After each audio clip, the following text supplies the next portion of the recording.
Ang pamahalaan ay mandatong magbigay ng proteksyon sa mga sinasakupan nito. Ibig sabihin, mga mamamayan ay kasama ng mga estudyante. Yes. Para po simulan ng ating diskusyon, Attorney Sal, ito po ang inyong ah, column for today's The Manila Times. Itong pinamagataang Remove Causes Triggering Shooting Rampage by Students. Ayan po. Babasahin po natin at Attorney Sal every paragraph. Here, Sige po.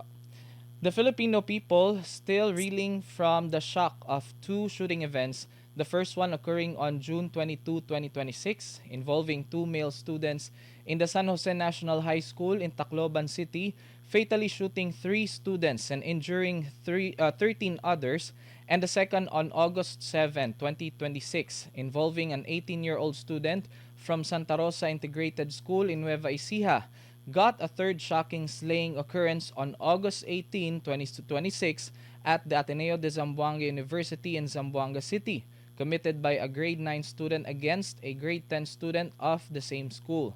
In the first case, the 14 and 15-year-old male shooters opened the fire inside the classroom. They said they carried out the attack because they were victims of bullying. It was ascertained that the weapons were taken from family members and acquaintances, including a police officer. The second fatal shooting took the life of a 15-year-old student from the same school, said to be the ex-girlfriend of the young gunman. In the third shooting tragedy, the shooter took his own life after shooting a teacher. The gun used belonged to his father, a customs official. The first and second shootings happened less than a month apart from each other, while the third was a little more than a week after the second. The successive shooting shockers not only are frightfully concerning but also dangerously place the students in all schools at peril, given that those involved are of tender minds, relatively unaffected by the cruelties and wiles of the outside world. The dreadful situation puts parents and guardians on edge vis-a-vis the safety of their children and wards. The schools are supposed to be the next best safe place to home and places of worship. They are a place of learning on the ways and wonders of the world. They are a safe and delightful haven for students to grow to their fullest potential, and certainly not a venue for violence, fear, and killing. Na, one is at loss how these Gen Zs could, in a flash, ito ka na muna dyan. yes, Sinasabi po natin, hindi pa pahinga sa kagulat-gulat na kagimbal-gimbal na pangyayari kung saan estudyante ang bumabaril sa kapahaling tulad o kaparehong estudyante mm, nung nagganap sa Nueva Ecija. Nadagdagan yung sa Tacloban. Pagkatapos meron na naman at tingnan niyo ang pagitan. Yung isa June, the first one. Sumunod August. Wala pang 2 buwan yon. At yung pangatlo, yung dyan sa Zamboanga, Ateneo de Zamboanga, parang wala pang 2 linggo, meron na naman. mm, Hindi po ba ito talagang kung kayo ay magulang o kayo ay guardian, talagang mangangamba kayo sa panganib na nakaabang sa mga anak. Sapagkat supposed to be yung eskwelahan natin yun ang pinaka safe na lugar maliban pa sa bahay at sa simbahan. Pero dahil sa mga sumusunod na pagbabaril, kung saan may mga nasaktan, yung pangalawang insidente involving yung girlfriend niya, yung pangatlo dalawang baril ang hawak pa nung estudyante at mukhang nanggaling pa sa ama. O madalit sabi, ito mga kalakarang ganito. Talagang hindi lamang gaya na sinabi natin, mangangamba ang isang magulang. Kung hindi, iisipin mo, sa bawat sandali na umalis ang bata sa bahay mo, kung ito bang anak mo makakabalik pa ba ito? mm. Masyadong mapanganib po yung pagganon. Kaya kailangan, siguro, tingnan natin kung ano ang nasa loob at ano ang mga nag-trigger nito. Eh, gaya ng sinasabi ko niya sa pamagat ko, dapat tatanggalin natin kung ano nag-trigger nito. Otherwise, pag yung mga causes na yan, pinanggalingan na yan, ay mananatili dyan, palagi na lang tayong gawin. Tuloy mo. Yes, yes, attorney. One is at loss how these Gen Zs could, in a flash, turn from young scholars enjoying the wonders of smartphones, ultra tech gadgets, high speed internet, ubiquitous social media, hyper electric music of bedroom pop, indie, hip hop, and R&B, and intellectual pursuits in senseless and suicidal killers. Psychologists, psychiatrists, sociologists, and medical doctors will have their own analysis of the history, influences, upbringing, mental faculties that shape and trigger the deadly snap of a youth. But we can only hope and pray that whatever ignited those deadly human combustions do not happen to our children. Meanwhile, as we search for solutions to avert such tragedies, let us pause to consider some values and circumstances worth visiting, exploring, and adopting. The government, Pero, pagtigil mo yes, na yan, sinasabi po natin, kung kayo ay nagmamasid sa naganap na mga sunod-sunod na trahedya o pamamaril, mag-iisip kayo, ano ba talaga nangyari? Sa totoo lang, mahirap hanapin ang kasagutan sa mga katanungan na bumabagabag sa ating loob. Kasi ang unang tatanungin mo, teka muna, bakit nagkaganyan yung batang yan? Ano ba ang naging kasaysayan yan? Paano ba siya pinalaki ng kanyang mga magulang? Ano ba ang environment sa loob ng kanyang pamilya? Pangalawa, paano nakapasok yung mga baril na yan? Saan ang galing yung mga baril na yun? Hindi ba nagbabantay yung mga eskwelahan dyan? Na pwede na lamang makapasok yung mga sandatang mga kapatay? Pangatlo, saan ang galing ang mga baril na yun?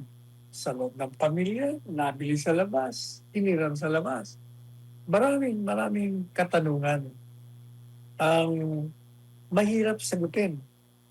Kaya sabi ko, habang ang ating pamahalaan ay hinahanap ang punot dulo nito at kung anong maaaring solusyon ang may bibigay, eh sabi ko po tingnan kaya natin, i-consider natin itong mga bagay-bagay na napagmasdan natin at naisip natin kung makakatulong ito. Eh, tuloy mo na kung ano yung mga mm, kalakaran na maaari nating subukan at gawin upang mahinto ang ganitong mga trahedya. yes, yes, attorney. The government, the constitutionally mandated protector of the people, must use its resources and power to halt, if not minimize, the occurrence of these tragic aberrations in our society. No matter how a determined youthful killer is bent on inflicting deadly violence to his own kind and to others, he cannot execute his murderous binge if he does not possess nor have access to any weapon of destruction. Under the law, only those who possess the qualifications and none of the disqualifications imposed by law can acquire or possess firearms. As those shooting rampages have shown, the shooters were able to obtain possession of those guns. The government must impose stiffer penalties on those whose reckless negligence enables the potential killers to have access to their licensed firearms.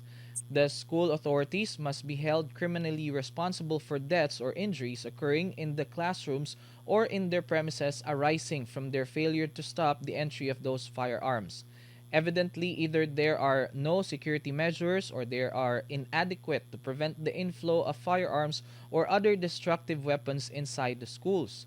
Online games that propagate and encourage the youth to perform violent activities must be permanently banned. Persons, high and low, government officials, or private citizens who violate the laws of the land, commit crimes against persons and properties, steal taxpayers' money, and violate the constitutional rights of the citizens must be prosecuted and jailed. They must not get away with murder and plunder. If they are untouched, the young potential killers will follow their wicked ways. We are all witnesses to this impunity, and there appears to be no escape from it.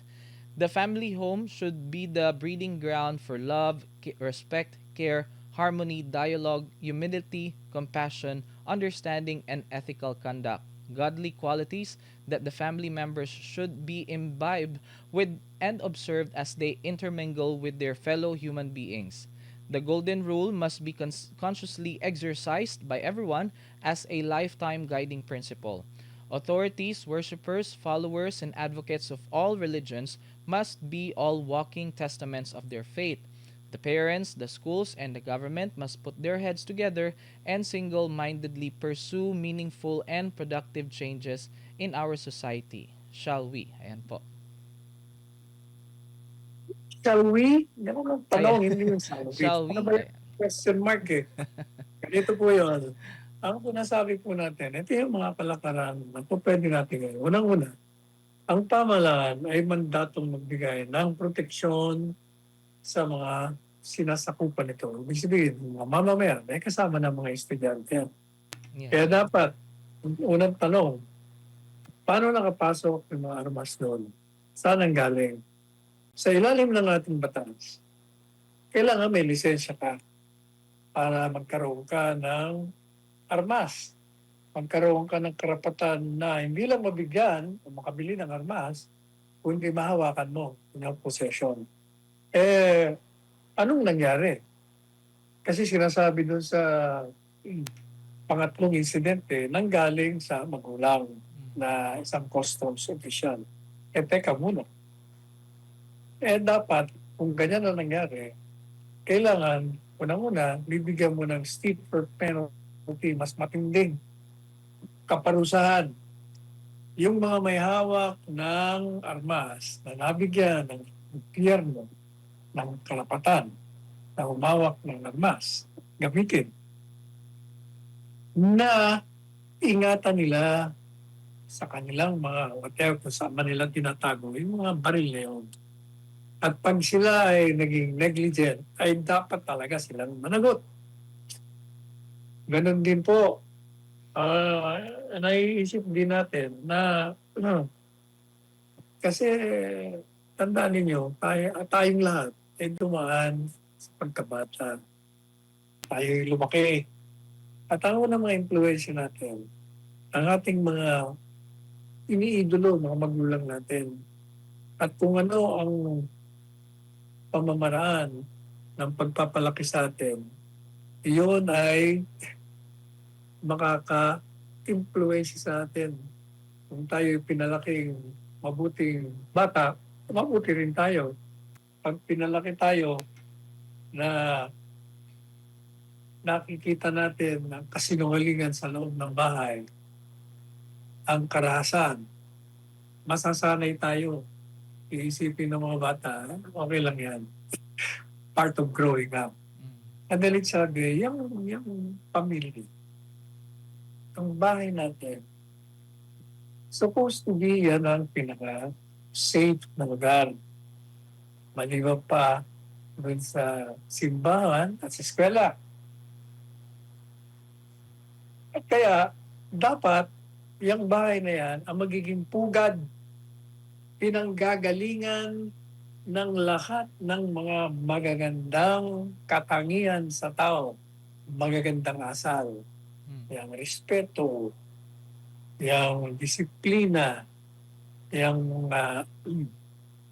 pagkakalinga sa kapwa, yung kababaan ng loob, yung paggalang sa matatanda.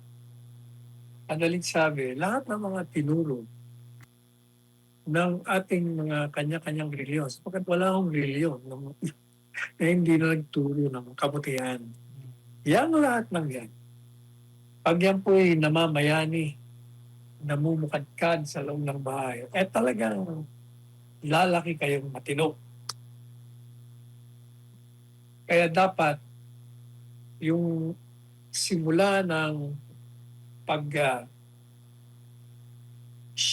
o develop ang ugali ng isang bata ay manggagaling dyan. At pag napunta ka sa eskwela, nadadagdagan pa yan. Ang nangyayari ngayon, meron ding mga impluensya sa labas ng bahay. Ano yun? O ngayon, Mga nasa ano tayo eh, high-tech. Yung mga batang yan, nandiyan yan, classified yan as Gen Zs. Mula mula 14 hanggang 22. Yes. Yan ang mga Gen Z. Yung iba, 23 up, mga millennials na yon. At itong mga Gen Z ito, hindi mo nga maintindihan paano magkakaroon ng ganyan dahil itong mga ito, nakatutok sa kanila mga gadgets. Ano nga yan? Kung yung apo ko nga, kalit-lit. Hindi mo makakausap eh. Pag nakatutok sa kanyang computer o whatever na hawak niya, pagdating ng 4 na taong gulang, wala na. Suplado na. Pero nung mga bata pa, wala ko, talaga nga, grandpa, grandma, daddy. Pero pagdating ng 4 na taong gulang, wala na, iba na ang interest. Ngayon, magtataka ka, bakit itong mga Gen Z magkakaroon ng gano'n? Sinasabi, marami daw ng mga online games na nakaka-impluensya. Kasi hindi ko alam yung mga online games niya. Pero meron Yes. daw nagpo-propagate ng karahasan. Dapat i-ban yan, permanente. Hindi ko pwedeng payagan yan. At yung eskwelahan din, pati na simbahan, lahat ng mga nagtuturo, mga otoridad, kailangan gawin din nila yung trabaho nila. Hindi ko pwedeng turo-turo ka lang. Kasi, kumbaga, ikaw ang second family home ng mga yan. So, hindi dapat magkakaiba ang pamamaraan ng pagpapalaki ninyo at pagturo sa mga batang yan. Kasi magugulat ka, biro mo, mga batang ito, busy na nga sa mga gadgets nila, busy pa sa pag-aaral. May isip pa nilang pumatay ng tao, magugulat ka eh. Something is wrong somewhere. Kaya kailangan, ang isa sa mga nakikita natin, meron silang mga ginagaya, meron silang mga na-observe na pwede nilang gawin dahil ito ay, hindi dahil ito ay mabuti, kundi masama, pero nakakaligtas sila ng kaparusahan, gaya ng nangyayari sa ating lipunan. Nakaw dito, nakaw doon, ng mga opisyalis na pinagkatiwalaan natin. Hindi may demanda yung mga dapat na i-demanda. Pinagtatakpan. Yung mga yan, malaking influence sa mga bata. If they can get away with murder, sinasabi nila, I can also get away with it. Kasi yan ang naging kultura. Madalit sabi, ito pong lahat ng ito. Kailangan yung pamilya, mga magulang, yung mga nandiyan sa eskwelahan, yung gobyerno, yung mga nasa simbahan. So alam niyo, yung mga nasa simbahan, yung mga pare, mga pastor, yung mga kung ano-ano pa, na nagpo-propagate ng kanilang faith. Dapat sila rin maging huwaran. Kailangan ng buhay nila, nakikita rin. Kumbaga, they have to live their faith. Hindi pwedeng sinasabi kang ganito, ibang ginagawa mo. Kaya yan, lahat ng yan ay na-expose sa mga bata. At yan sa tingin ko ang nagiging daan upang yung sinuwalang maganda sa bahay ay nababago.